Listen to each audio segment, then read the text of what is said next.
দেশবাসী, আমি আশ্বাস করি বর্তমান যে সরকার দেশ গঠন করবে পূর্বের থেকে ভালো থাকবে, নৃশংস হত্যা খুন থেকে বিরত থাকবে, দেশকে ভালো মতো চলাচল করাবে, দেশের মানুষ ভালো থাকবে, কর্মকাণ্ডে সবাই ফিরে আসবেন। এবং প্রশাসনের প্রতি আমার একটি আহ্বান যে আপনারা আবার পুনরায় রাস্তায় আসুন, আপনাদের নিয়মকানুন মেনে এবং বদ্ধ রেখে আপনারা রাস্তায় আসেন এবং জনগণের জানমালের সম্পূর্ণ দায়িত্ব আপনাদেরকে রাখতে হবে। এরা তো সীমিত সময়ের জন্য পরে তাদের শিক্ষা প্রতিষ্ঠানে ফিরে যাবে, তখন আপনাদেরকে দেখতে হবে। রাগ অনুরাগ বর্ষ না রেখে এগুলো ভুল বিচ্ছেদ বাদ দিয়ে আপনারা আবার নিজের কর্মস্থলে চলে আসুন। আমরা সবাই যেন সুস্থভাবে কাজ করতে পারি, এই দেশকে আবার ভালো মতো সুন্দর একটা পরিবেশে আনতে পারি এই কামনা করি। আল্লাহ পাক যেন আমাদের সকলকে ভালো সুস্থ রাখে এবং যারা নতুন আসবে তারা যেন আবার দেশটাকে ভালো করে পুনরায় পূর্বের সরকারের ন্যায় যাতে পালন না করে নতুন আশ্বাস দেখাতে পারে, সেরকম একটা আশ্বাস।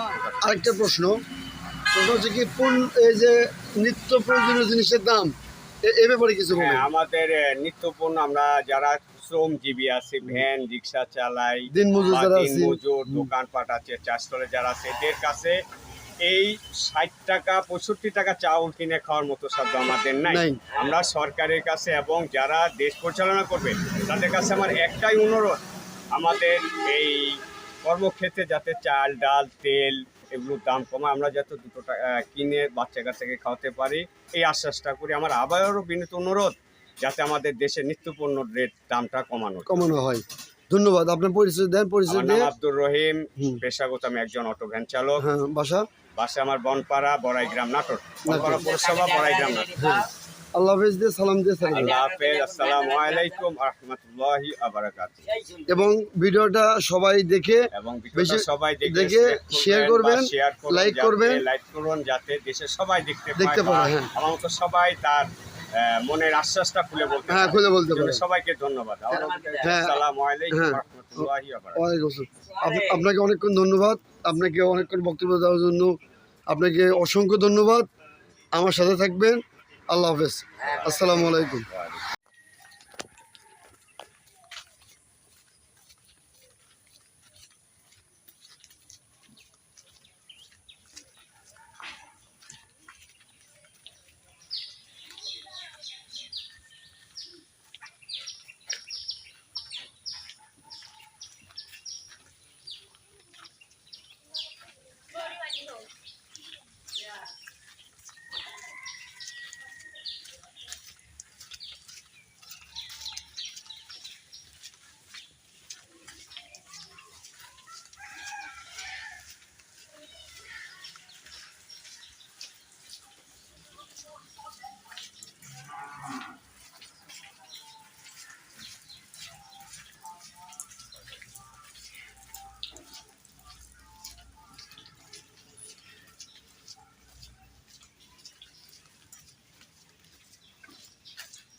যাবেন নাকি?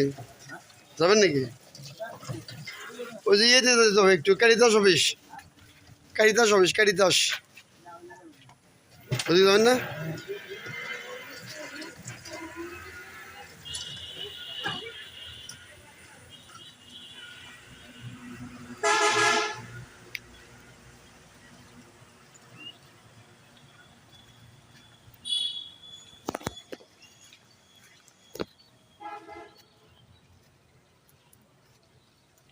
সাজনা গাছ।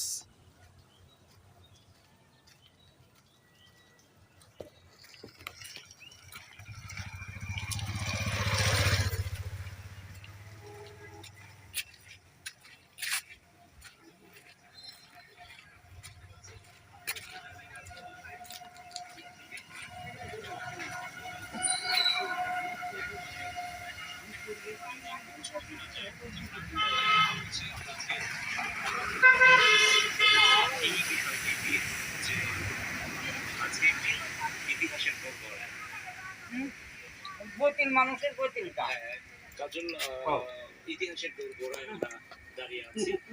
যেহেতু ইতিহাসের দোরগোড়ায় দাঁড়িয়ে আছি সেহেতু সবাইকে ভিডিও দেখানোর ধন্যবাদ। সেই একটু ছবি আসসালামু আলাইকুম, কাঙ্ক্ষিত। আল্লাহ হাফেজ।